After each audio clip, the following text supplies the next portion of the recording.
I bought the cheapest pipe swedging tool on Amazon, and it didn't go quite as bad as expected.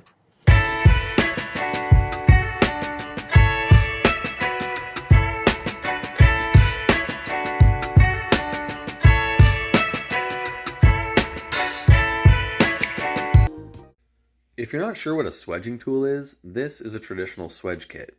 This type of swedge tool has been around for decades, and up until recent years, this was one of the only ways to swedge a pipe. If you don't know what swedging a pipe means, it's when you stretch or expand one end of a pipe to allow another pipe to fit inside of it so they can be welded or brazed together. This method is used in air conditioning systems and certain plumbing applications to create strong and leak-free joints. The other option is to use fittings on every joint like you see here. Fittings can get expensive, and every fitting in a refrigerant line means 2 more welds and 2 more places for a potential leak. Of course, to avoid using 90-degree fittings, you also need a tubing bender, but again, this saves the reoccurring cost of fittings and reduces the chances of a leak. The biggest downside to the traditional swedging kit is time. Setting up and completing the swedge is pretty time consuming, as you'll see here. Take note of how long this takes for comparison later in the video.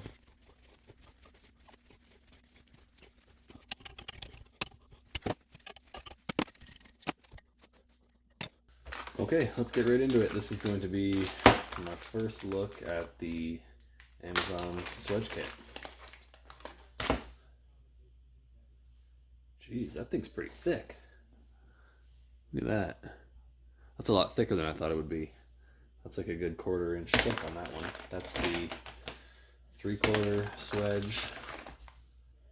That's the 5/8. Well, they actually don't look too bad. I've seen a couple pictures in the reviews where they were actually bent, like the head was bent from the shaft, so far they're all straight. That's 1/4 inch. Where's the 3/8?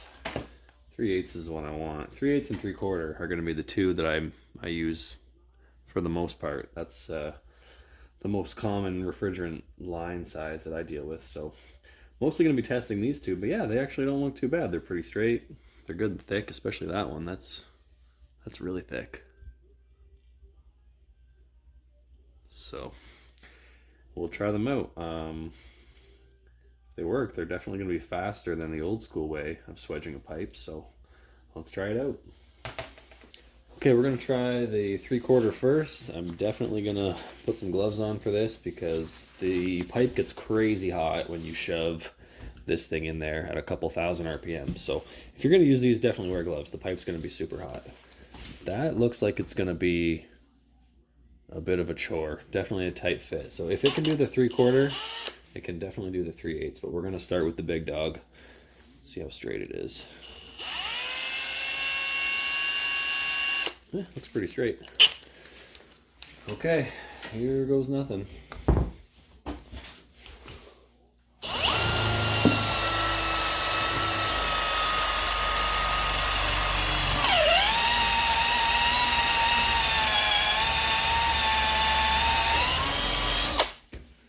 Wow. Yeah, that's hot. I don't know if you could see the smoke, but there was definitely smoke coming off it.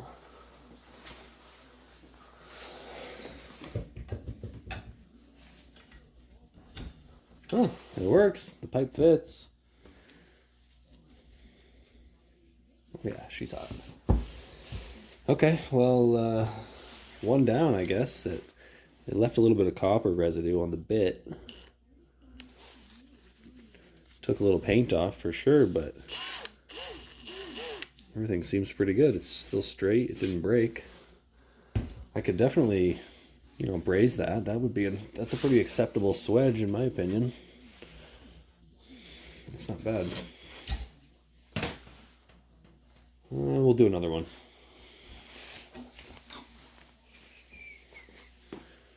Check that out. It's pretty good, actually. All right, we got another one loaded up. Let's give it a second try here.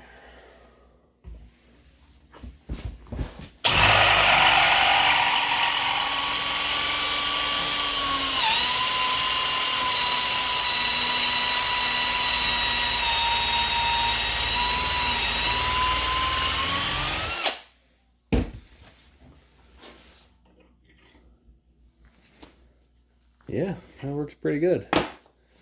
The only thing I can see being a bit of an issue is holding on to this pipe in the field if you don't have a vise, because you have to push it pretty good. It takes a bit of force to drive that thing in, but that's pretty good.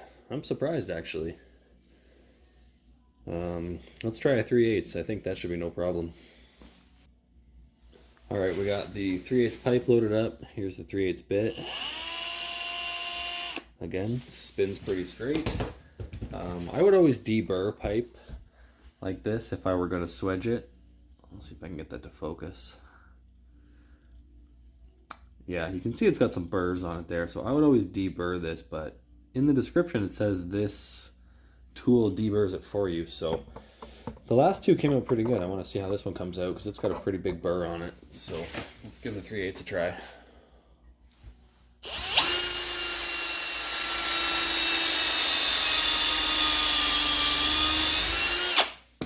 Yeah, that one's a lot easier. I could definitely hold that in my hand and do it.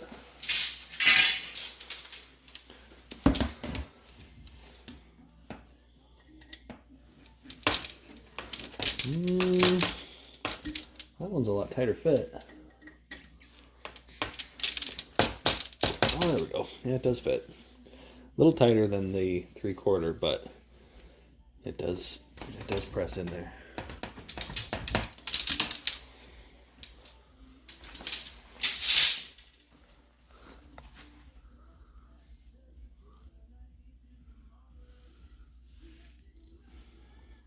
It's not bad. There's still a couple spots I think I would want to deburr right there. Oh, that's actually loose.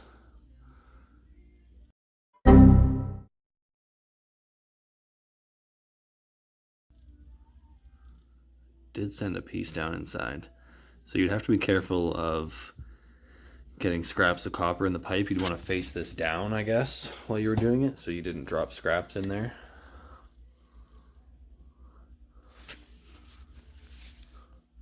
Not bad though.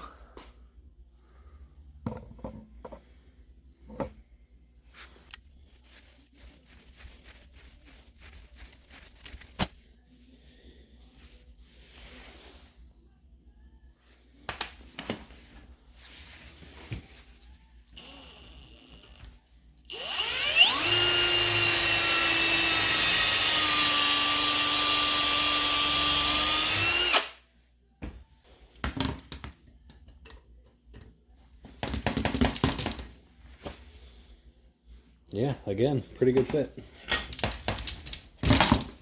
Really tight fit.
Okay, well, all in all, I'm actually pretty impressed with these. I would probably use these in the field. I might put these in my bag and have them with me. Just if you have to make a quick swedge, you saw how much quicker they are than the traditional method. The only issue I do have with them is the first couple times you use it, you're going to want to use it just on scrap copper because you have the paint coming off and the paint gets in the copper and stuff like that, which obviously you don't want. That can plug up an orifice or a filter dryer. So definitely do the first couple on scrap copper. I did try 1/2 inch as well.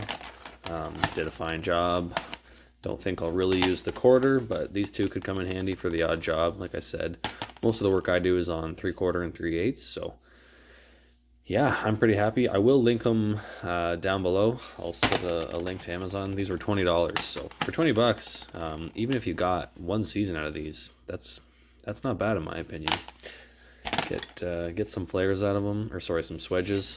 They did have a couple bad reviews on Amazon, and it seemed like they were all for flares. These are advertised as swedge slash flaring bits. You definitely couldn't flare with these. There are ones that do flaring, but these are not them. So if you bought these thinking you were going to be doing a couple flares, you would definitely be disappointed. You're not going to be able to, put a flare nut on something like that.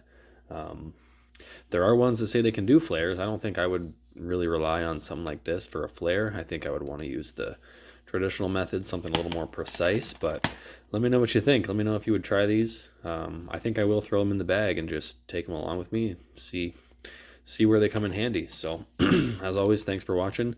If you want to hit that subscribe button, it would be greatly appreciated. And I'll see you in the next video.